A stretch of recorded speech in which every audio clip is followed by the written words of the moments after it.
evening, I'm Otelli Edwards. Tonight on News 5, well wishes pour in for former Prime Minister Lee Kuan Yew. He remains in critical condition. Singapore shares closed higher after the US Federal Reserve modifies its stance on interest rates. 3 Japanese tourists among those killed in the attack on Tunisia's National Museum. Authorities say one of the gunmen was known to security services.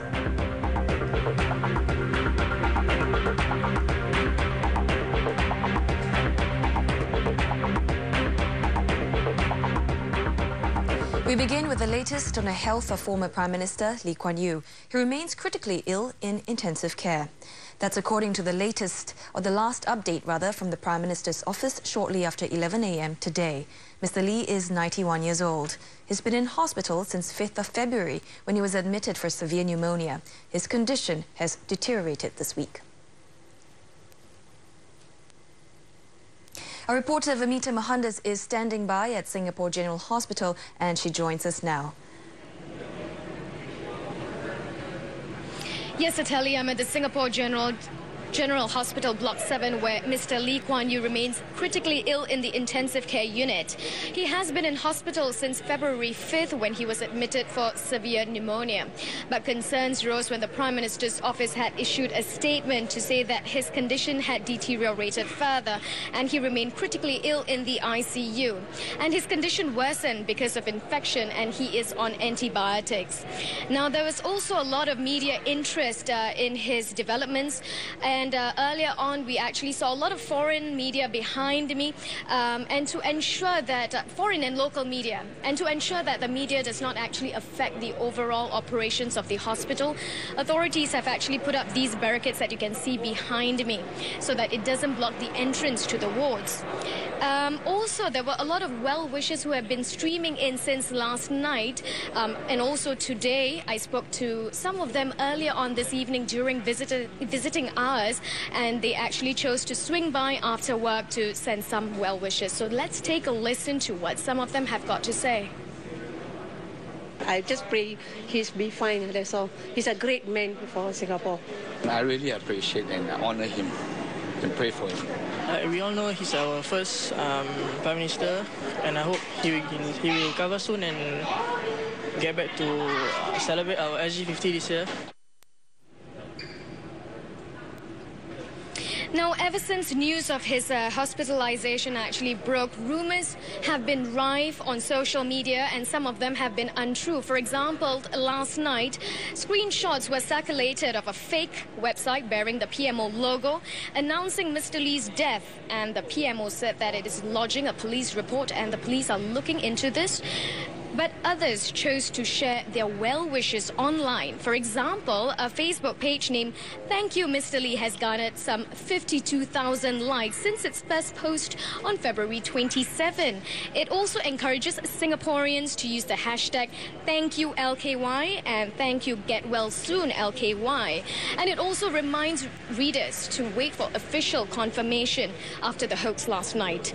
Also on Twitter, hashtag Lee Kuan Yew is also the top trending hashtag according to Trendanelia Singapore. So those were some of the websites that you can visit if you want to send your well wishes online. Back to you, Otelli.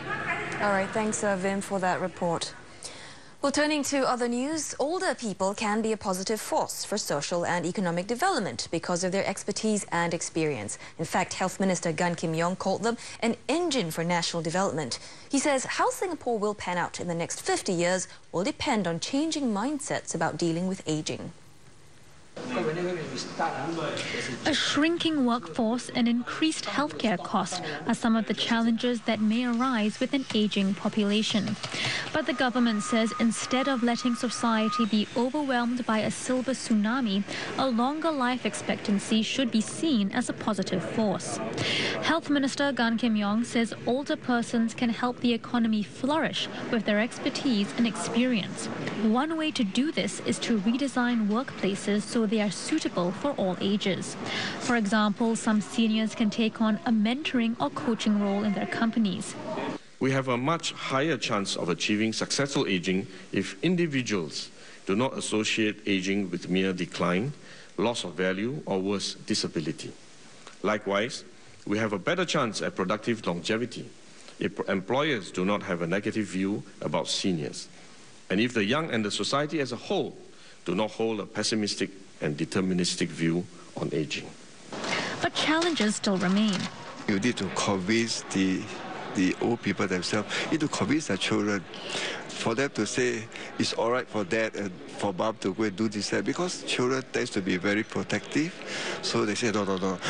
So, mom, you better sit down. Dad, you better sit down, which I think it may be correct 10 years ago, but certainly for the present and next 10 years and longer, they are active. They can do lots of things that the old people yesterday cannot do. So I think we need to get the children to be part of the new mindset change. How healthcare services are delivered to patients must also be transformed. In addition to envisioning a primary care team for every patient, Mr. Gan said the government is also expanding home care services and senior care centres to keep the elderly in the community even when they are frail. The Health Ministry will also place greater emphasis on preventive health. It's a welcomed move by experts in gerontology, who say it's an area which needs more focus beyond measures like the Pioneer Generation Package and the Silver Support Scheme. Many of these schemes are for people who are frail, who are sick, and but now begin to realize that if we can prevent all this frailty, that comes on very early. If we can postpone this age of frailty to maybe you're 80 and above, then you save a lot of the productive life. So very early in life, there should be a preventive program, in terms of health. The health minister also said urban planning has to evolve as the population ages. This includes making the transport system more senior-friendly and having assisted living services within housing towns. Asian markets rallied today after comments by the U.S. Federal Reserve cooled expectations of an early interest rate hike. Hong Kong rallied 1.45%, while here in Singapore, the Straits Times Index gained 0.7%. REITs were among the biggest gainers. The Singapore dollar, however, fell 0.6% despite earlier gains. It's at 1.3849 against the greenback. Overnight, the U.S. Federal Reserve modified its stance on interest rates. It removed the word patience from its regular statement. It's seen as an indication that the central bank would refrain from raising rates for at least a few months. The Fed has kept interest rates at a record low since the 2008 financial crisis. It says it would wait until further improvement in the U.S. economy before raising rates. The Federal Open Market Committee this afternoon reaffirmed the current 0 to 1/4% target range for the federal funds rate. We also updated our forward guidance, indicating that an increase in the target range for the federal funds rate remains unlikely at our next meeting in April. In world news, Tunisian authorities have identified the 2 gunmen involved in yesterday's attack at the National Museum. One of them was known to security services, and police are hunting for suspects linked to them. 20 foreign tourists were killed, including 3 Japanese. Tokyo was quick to condemn it as an act of terrorism. テロは断じて許されない。強く非難をいたします。今後ですね、国際社会と連携を深めながら。テロとの戦いに全力を尽くしていく考えであります。 People started running when they heard gunshots. I fell and was shot. Bullets hit my ear, arm, and neck. Noriko Yuki was with her mother visiting the Tunisian National Museum when the attack happened. She saw her mother bleeding from a shot in the neck. Both of them survived. Now, the attack on such a high-profile target is a blow for the small North African country. It relies heavily on tourism, especially visitors from Europe. While Tunisia has mostly avoided major militant violence since the 2011 uprising, there are concerns that Tunisians fighting overseas could return and carry out attacks back home. Tunisia's president has promised a merciless war against terrorism, and the international community has expressed support towards its efforts.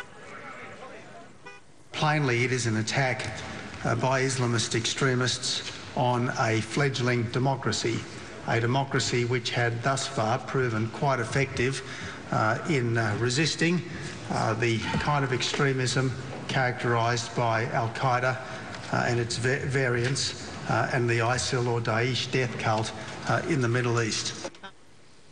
And coming up on News 5, Malaysia's Democratic Action Party is considering its future in the opposition alliance after changes to Islamic Penal Code were approved in Kelantan. The reactions after the break.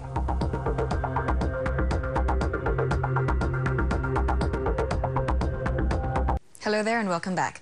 The Malaysian state of Kelantan has approved changes to the Islamic Penal Code which allows for flogging and amputation. The state is governed by Islamist party PAS, and the changes have thrown the three-party opposition alliance into uncertainty. The Democratic Action Party is meeting next week to consider its future in the alliance.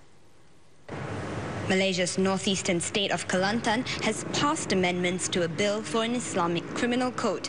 The Sharia Criminal Code 1993 outlines punishments that range in severity, from amputations for robbery to death by stoning for adultery. But in the more than 20 years since the bill was passed, Islamist party PAS has failed to implement the criminal code in Kelantan, and it's still unclear if it will now get the federal backing it needs to implement the bill. But what is clear for many is that the amendments could jeopardize the future of what's seen as Malaysia's most promising opposition force in decades, Pakatan Rakyat. The Kelantan PAS move is against the Common Policy Framework. It's against the PR Leadership Council's decision. While PAS has always supported Hudud, the Democratic Action Party, or DAP, has always opposed it. It says that the penal code and common law fulfill that purpose. The party will now meet on Monday to decide whether it can continue to work with PAS in a coalition. Parti Keadilan Rakyat, or PKR, has taken a more reserved approach.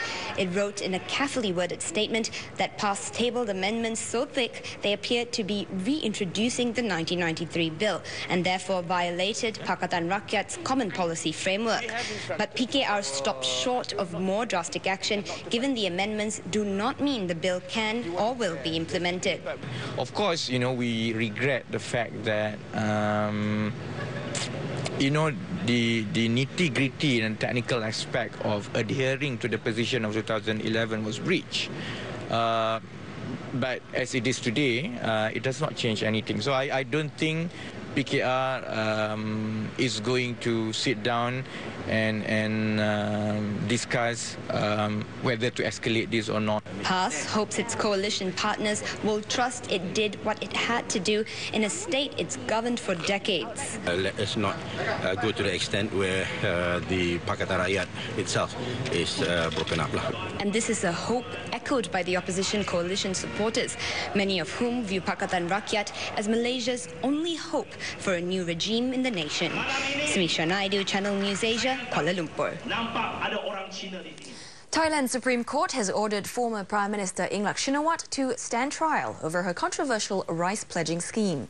Ms. Yingluck faces charges of negligence. She's not accused of corruption herself, but rather for failing to stop alleged graft in the scheme. The initial hearing is scheduled for 19th of May. She faces up to 10 years in jail if she's found guilty. And here is more on the bungled rice subsidy scheme. It was introduced by the Yingluck administration in 2011. The idea is to buy rice from local farmers at around twice the market rate of about $500 per ton. It was a populist but economically disastrous scheme, as the government wasn't able to sell the rice at higher prices as they had expected. The scheme incurred losses of more than $15 billion and left hundreds of thousands of farmers unpaid. Okay, now let's take a quick look at other stories also making the news. An Indonesian court has delayed the hearing of 2 Australians on death row. This means they will not be executed this month. Their lawyers are appealing against an earlier ruling that the court does not have the jurisdiction to rule on their case. Final arguments are expected to be heard on April 1st. The 2 Australians are among a group of 10 drug convicts due to be executed together by firing squad. There's been a deadly shooting in a restaurant in the Swedish city of Gothenburg. 2 people were killed and up to 15 injured when at least 2 gunmen opened fire with automatic weapons. It happened as customers were watching a football match. Swedish police say the incident is likely gang-related and not a terrorist attack. The neighborhood has a history of gang violence. Quick check on football, and Manchester City have become the last English team to exit the Champions League. They were beaten 1-0 by Barcelona, 3-1 on aggregate. Ivan Rakitic scored the only goal of the night after 30 minutes. He lofted home the winner through a brilliant pass from Lionel Messi. The English champions had their chances in the second half, but their hopes were dashed when Sergio Aguero's penalty was saved. Well, City manager Manuel Pellegrini is now facing growing pressure with his team also trailing in the Premier League, but he is staying upbeat. It's very important to focus our mind now just in the Premier League. I repeat, it was a very difficult stage of Champions League. I guess for me the best team of the world because they have the best player as Barcelona. I repeat, I don't think maybe it's a deception not to continue, but we did all what we could. And still to come on 5, cases of hand, foot and mouth disease are on the rise. Plus, parents actually have to pay an outsider to repeat to the kid what they have told the kid before. How parents are stretching their children's potential during this school holiday. Hi there and welcome back. More children here have come down with hand, foot and mouth disease. Just last week, there were 609 cases. That's almost twice the number of cases compared to the same period last year. One childcare centre at Jurong West, for instance, has seen about 16 cases so far this month. It has a higher number of siblings attending the same centre, and that could be one of the reasons why the disease has a greater chance of spreading. Health experts say the spike coincides with the warmer weather. Coupled with the lack of water consumption, one's body immunity could be affected. Now, some children and their parents attended a boot camp this morning, and it was conducted by a real-life master trainer from the U.S. military. The first of its kind session here, organised by the Active SG movement. Monica Kadwani has the story. His boot camp sessions break the fittest of men. But on Thursday, Ken Wykett's attention was focused on a slightly more diminutive audience. From mountain climbers to resistance workouts, parents and their children went through the hour-long session together. I signed it up because it was a very innovative idea. Wow, I must say it's really strenuous. It's exhausting, but I think I'm pretty proud the kids did it, right? Sergeant Ken, as he's better known, is an Army master fitness trainer who conducts civilian fitness boot camps all across the US and the world. But training these more than 50 parent-children pairs was a whole new experience altogether. Although the exercises were hard, they were happy to do these exercises with their families and create this connection, this bond between their parents. And for me as a teacher, that felt very good to see this happen. This parent and child boot camp, it also helps children in their fundamental movement skills in terms of throwing, catching, running around, and with the involvement of parents, children will be very happy to be involved with their parents in sports activities like that. Sergeant Ken says he has a few more sessions here before he leaves for Hong Kong on Saturday. Now, it's perhaps not uncommon for children to spend their March school holiday attending enrichment classes, but it seems parents are increasingly looking beyond those tuition sessions. There's growing demand for things like yoga, cooking and social etiquette classes. Leong Wykett went along to get schooled. Some children are being stretched to their full potential, and in more ways than one. Yoga classes for children are a rising trend. So we started off kids yoga about 4 to 5 years ago. So in the past we have like 1 or 2 classes only, about 5 to 6 students per class. But currently we have more than 10 classes. Children, they're natural yogis actually, because basically they have the flexibility which most adults lacks in. But I think a lot about yoga is to bring awareness to their body, the psychomotor skills, and so that they're actually aware of their postures. Part of yoga is also to promote focus and concentration. So I think that's a big benefit of yoga. I would say that he can focus on his schoolwork much more diligently now. Very importantly, he can go around helping his mom do a couple of chores. Oh, should I do this? Should I do that? Right? He's much more, I would say, sure of himself. He knows what he wants to do. At another centre, children are discovering the joys of being a chef.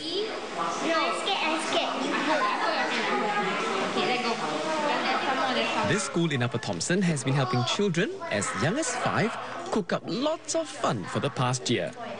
When I'm frying fried eggs, I can flip over by myself. Children here have surprised us entirely. They can come in week 1 not knowing what a garlic or an onion was, and by week 4 they're experts at peeling the garlic, mincing the garlic, frying it up. Safety is of course very important, and that's why the utensils here are child safe, such as this potato peeler, which is made of plastic. Now other utensils are also child friendly, such as this mini whisk and this mini rolling pin. Class sizes are kept small, with at least 3 teachers overseeing 6 children. There's more that goes into the lessons than just culinary skills. Students learn to be responsible and independent. And in the case of this enrichment class, children may just find joy in having too much on their plate. The school started social etiquette classes for children about 6 years ago. Today, not only is it still relevant, it's seeing an increase in sign-ups. A lot of times the kids, right, they don't listen to parents. So parents actually have to pay an outsider to repeat to the kid what they have told the kid before. They will listen to more people that they're not so familiar with. So for example, teachers, trainers. So that's the reason why it's still essential to send kids to these classes. Now, who says enrichment classes are all about better grades? Can't agree more. And that's it on News 5. Have a good night.